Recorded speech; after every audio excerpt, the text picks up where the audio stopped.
Today is all about buying back time, and as an 8-figure entrepreneur, I've spent the last couple of years trying to get to grips with productivity and getting as much done as I possibly can. I read the book Buy Back Your Time by Dan Martell, and without giving Dan too much credit, it completely changed my life because it helped me understand where I wasn't using my time as productively as I could, and it helped me get more out of my team. And the best thing about it is that it's a downstream skill. You can teach your people how to teach their people how to teach their people, and it goes on.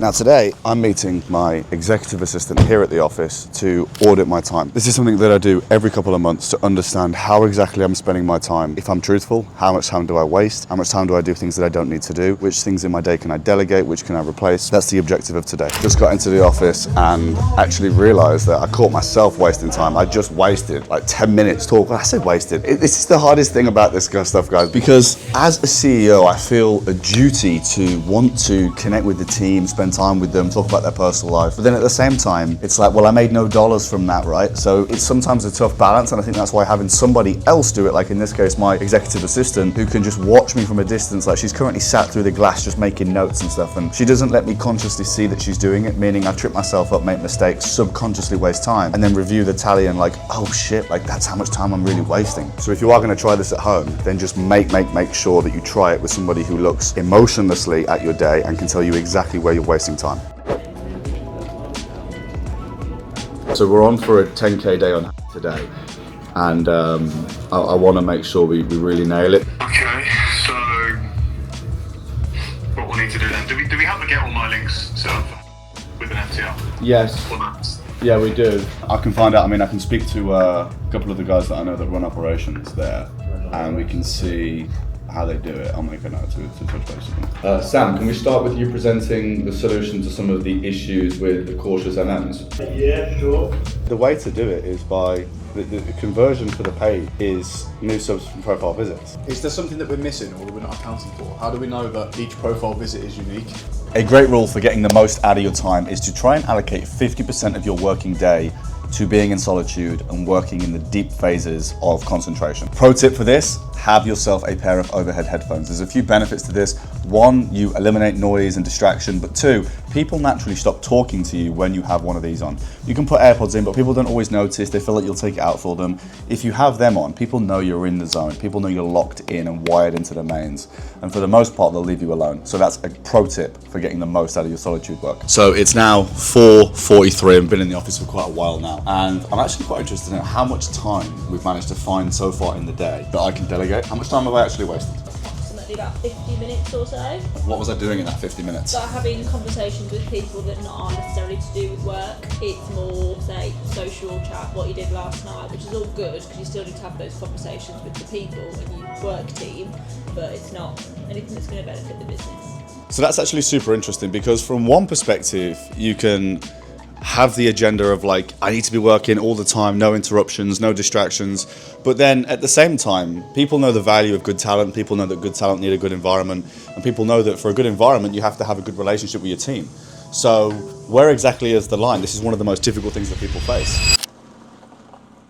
So we are back from the office, 14 hours today in the office, which is a pretty typical shift for me. I tend to work anywhere from like 12 through 18 hours, so 14 is a typical day.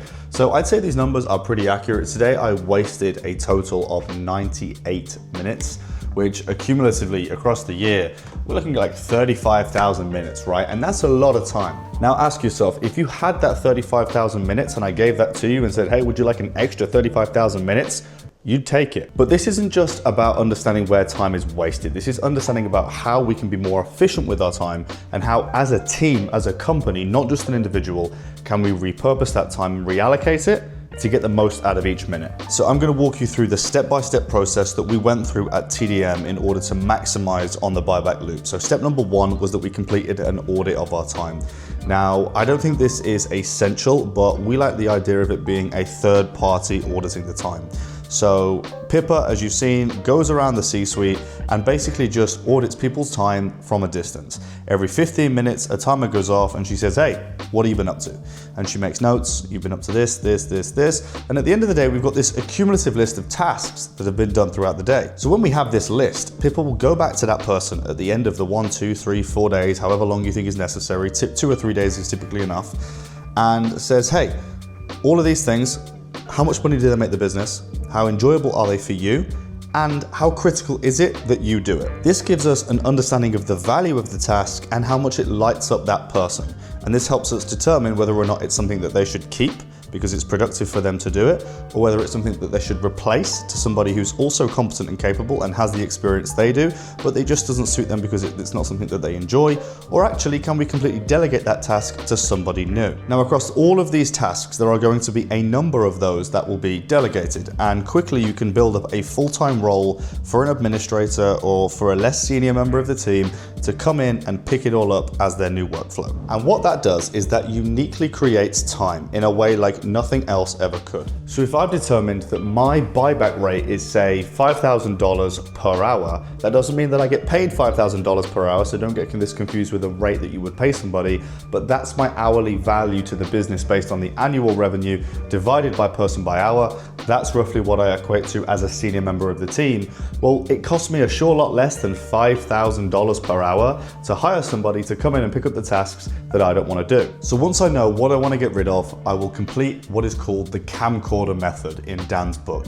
Now this is essentially just a process of filming yourself doing the task.